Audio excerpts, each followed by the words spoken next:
से जो सुंबल कॉन्स्टिट्यूंसी है वहाँ पर भी आपकी सरबराही में सर प्लेग्राउंड बन रहा है या उसका काम चल रहा है। तो सर मैं जिस कॉन्स्टिट्यूंसी की रिप्रेजेंटेशन कर रहा हूँ गनस्तान कॉन्स्टिट्यूंसी में, मैं चाहता हूँ कॉन्स्टिट्यूंसी लेवल पर सर हमें भी यूथ सर्विस सपोर्ट की तरफ से एक प्लेग्राउंड जो हमने हमारे एसडीएम साहब तहसीलदार साहब ने उसके लिए लगभग 50 कनाल 100 कनाल के लगभग जमीन ऑलरेडी आइडेंटिफाई की है उड़ीना में।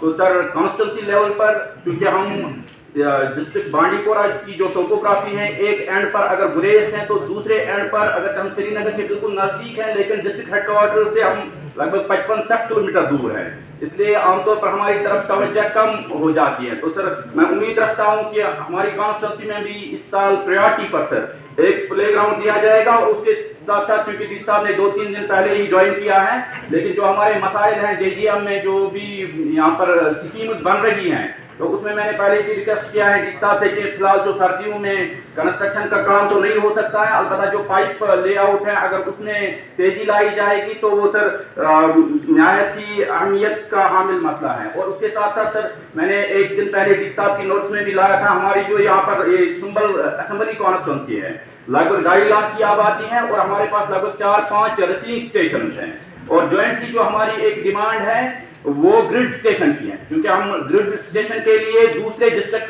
पर डिपेंडेंट हैं।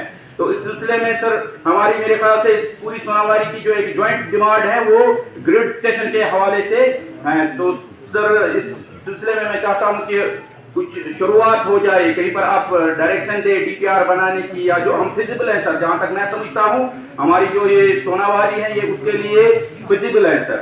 और सर आपने शायद आज यहाँ आने से पहले उड़ीना का विजिट किया था, उड़ीना विलेज जहाँ पर ट्रांजिट कैंप बन रहा है, तो उसके मुत्सिल कल ही मेरे ख्याल से तहसीलदार साहब ने और एसडीएम साहब ने वहाँ पर जो 15,000 की आबादी है तो उनका जो वो डिस्पेंसरी है वो एक रेंटेड कमरे में है, छोटे कमरे में है। तो वहाँ के लोग भी आए हैं, बड़ी उम्मीद लेकर आए हैं कि इनकी डिमांड है कि वहाँ पर एक एनटीपीएचसी तामीर किया जाए सर। तो सर इंशाल्लाह उम्मीद रखेंगे कि उस सिलसिले में गवर्नमेंट की तरफ से एलजी एडमिनिस्ट्रेशन की तरफ से प्रायोरिटी पर उनकी वो डिमांड पूरी की जाएगी। और सर एजुकेशन में मेरी कॉन्स्टिट्यूंसी में जो भी ये प्राइमरी स्कूल्स है या अपर प्राइमरी स्कूल्स है तो अक्सर उनमें से बिल्डिंग्स के बगैर है, लेकिन खुशी की बात है लगभग मेरी कॉन्स्टिट्यूंसी में 2 करोड़ हाल ही में आरएनबी को दिया गया है जिसकी पहली किस्त रिलीज हो गई है सर, लेकिन अक्सर वो तवालत के शिकार हो जाते हैं। 2 करोड़ से ज्यादा मेरे ख्याल से 5-6 स्कूल की बिल्डिंग समग्रा के तहत दी गई है। तो मैं चाहता हूं कि आरएनबी जल्द से जल्द उसकी टेंडरिंग करे और उसकी कंस्ट्रक्शन के लिए जो इकदाम सीईओ साहब हैं या चीफ एजुकेशन ऑफिसर फरमाइए, ये जो बोल रहे हैं इस बारे में ये कह रहे हैं समग्रा में हमने फंड्स रिलीज किए हैं तो इसमें इसका जो होगा आरएनबी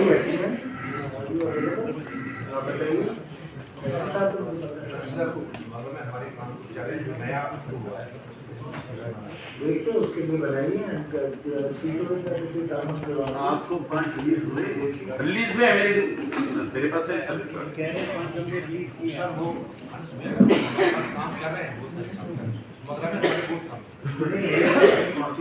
बात कर रहे हैं, 1 हफ्ते पहले रिलीज है। ठीक है ना, उसका आप मुझे बताइए जिसका ये जिक्र कर रहे हैं वो ओवरऑल तो आपको फंड रिलीज हुए होंगे, इसका जिक्र कर रहे हैं जहाँ पे कह रहे हैं इनके एरिया में कुछ स्कूल्स के लिए कहीं शायद अकोमोडेशन को एनहांस करना होगा, बढ़ाना होगा, कहीं हर एक स्कूल को सर समझाने पैसे दिए जो पिछले साल प्लान में आए पैसे खाली देने नहीं है, उसका अपडेट बताइए, उसका कहाँ पहुँचा वो क्या हुआ है?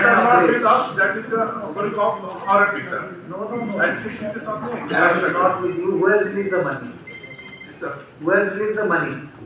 And Samagara director. You are the CEO here. Are you monitoring it? Are you aware? Construction agency कोई भी हो सकती है, but it is your department that is responsible for it. आपके डिपार्टमेंट का काम है, so you should be aware of it. कि आपके डिपार्टमेंट का क्या काम है, कहाँ पे काम ठीक से चल रहा है, ठीक से नहीं चल रहा है, और अगर कहीं किसी की तरफ से कोई कोताही है, चाहे वो कंस्ट्रक्शन एजेंसी हो, उसका नोटिस आप डीसी साहब के नोटिस में उसको लाइए। You cannot be saying that it is not my duty. It is very much your concern. And if your work is not going on properly, then you should be taking it up with the district development commissioner.